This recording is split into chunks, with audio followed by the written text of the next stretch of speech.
The steady path toward today's partisan polarization at the Capitol is etched in the history of tax bills over more than half a century. If President Donald Trump is able to pull off his uphill drive to join most of his predecessors since World War II in securing a significant tax cut, it's very possible he'll do so exclusively with the votes of congressional Republicans. After months of jawboning, trial balloons and practiced positioning, the substantive debate is about to shift rapidly into top gear, assuming House Republicans keep to their plans for a Wednesday unveiling of their actual, detailed opening bid for tax reductions totaling $1.5 trillion in the coming decade. GOP leaders on the House and Senate sound committed to trying to accomplish what Trump is demanding, which is to get a bill on his desk no later than the end of the 7 weeks of scheduled legislating for this year. It's a reasonable bet that not a single Democratic senator or House member will end up lending a hand, at least not unless the GOP demonstrates clearly it has gotten beyond its own deep internal anxieties over the details and has the capacity to pass the package on its own. Enacting a deep tax cut entirely on party lines, like so much else about the Trump presidency, would be unique in the modern era. Passing contentious policy changes and sprawling spending packages with few crossover votes, or with only minimal support from the minority party, has grown more and more normalized, to the point where that approach has become almost the default expectation in recent years, whether Democrats or Republicans wielded the balance of power. But sweeping revenue bills, or at least those that have made it into law, have remained different. Reaching across the aisle, each of the half-dozen major tax cuts pushed to enactment by the presidents of the second half of the 20th century, Dwight D. Eisenhower in 1954, Lyndon B. Johnson completing John F. Kennedy's efforts in 1964, Richard Nixon in 1971, Jimmy Carter in 1978, Ronald Reagan in 1981 and Bill Clinton in 1997, had one thing in common: most Democrats, and most Republicans, in both the House and the Senate, voted yes on final passage. In all but a couple of cases, the bipartisan majorities were lopsided. The same was also true of the 1986 statute, the revenue-neutral overhaul and simplification of the IRS rulebook that has stood for the subsequent 3 decades as the holy grail of tax reform that Republicans have wanted to emulate, now in conjunction with one of the deepest tax cuts in American history. The final deal won the support of 65% of the Republicans and 70% of the Democrats in the House, along with 3/4 of the senators from each party. Of course, the partisan demographics at the Capitol were fundamentally different throughout those decades, because plenty of mostly Southern Democrats were more fiscally and socially conservative than a solid clutch of Republicans mostly from the Northeast. That dynamic started fading during the George W. Bush presidency, and, as a result, his enormous 2001 tax cut won the support of a comparatively small roster of 40 Democrats across the Hill, and that number dwindled to just 9 for his more modest cut 2 years later. Since the end of the last decade, there has been no Democrat with a voting record to the right of any Republican, which is one reason why just 3 lawmakers who voted for a Bush tax cut remain in office: Sen.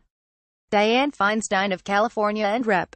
Colin C. Peterson of Minnesota, who backed Bush's first cut but not the second, and iconoclastic Rep. David Scott of Georgia, who voted for the 2003 bill. Of that group, Trump's only realistic shot is Peterson, because he's on course to extend his 3-year run as the Democrat most likely to go against the grain on votes that fall mainly along party lines. However, he joined the unified House Democratic caucus that voted last week against adopting the budget resolution, the principal purpose of which was to include language permitting the coming tax bill to get through Congress without any Democratic votes. Instead, 20 Republicans opposed the budget, mostly to signal their displeasure that the emerging tax plan might limit the federal deduction for payments of state and local taxes and reduce the tax benefits of saving for retirement and 401k accounts.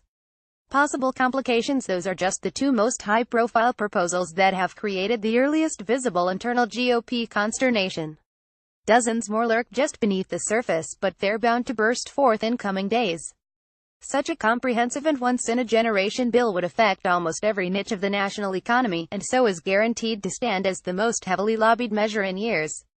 There is no statutory deadline, but the extraordinarily tight timetable Trump is pressing, so he might claim one landmark legislative win in his presidency's first year, only magnifies the opportunity for the entire enterprise to choke on the coming web of rapid-fire and contradictory advocacy demands. The Republicans are betting that the inverse will be true, and that mandating a brief but intense period for debate will maximize the odds they remain sufficiently cohesive while minimizing the chances that K Street could nitpick the package to death during the time it spends in the sunshine. That dynamic is not made easier by Trump's developing of a penchant for encouraging Congress to work its will and then weighing in at crucial junctures in fragile backroom negotiations, bluntly and on Twitter. The Democrats, for their part, have so far relied on the blanket allegation that whatever Trump and his congressional allies settle on is sure to live up to the stereotypical description of a Republican tax cut, disproportionate benefits for the richest Americans masquerading as overdue help to middle-class families and a turbocharge of the economic engine. The minority party's leaders have been encouraging potential mavericks to keep their powder dry as long as possible, with the argument that there's no political benefit to becoming early collaborators in a tax cut effort that threatens to implode under the weight of Republican dissent. No Democrat voted for the budget in the Senate, either. Adoption of that document means the tax bill is immune to filibuster and can pass the Senate with a simple majority. But that, as with the drive to replace the 2010 healthcare law, means any more than 2 GOP strays will kill the tax legislation and deny Trump the victory he so craves, so long as Democrats stay unified. If there's going to be any of the sort of bipartisanship that's been a hallmark of all the other successful tax cuts, the most viable scenario is this: the Republicans push their bill through the House with a survivable number of defections, and then GOP senators show even more unity by marshalling a majority of 51 out of 52 even without Vice President Mike Pence breaking a tie. Only then, under this storyline, might a handful of the Democratic senators in the most danger of losing bids for re-election next year be emboldened to go along. The likeliest four, all of them running in states Trump carried easily in 2016, are already atop the leaderboards among senators who have both backed Trump the most often and strayed from the party line most frequently this year: Joe Manchin of West Virginia, Heidi Heitkamp of North Dakota, Joe Donnelly of Indiana, and Claire McCaskill of Missouri. Get breaking news alerts and more from Roll Call on your iPhone or your Android.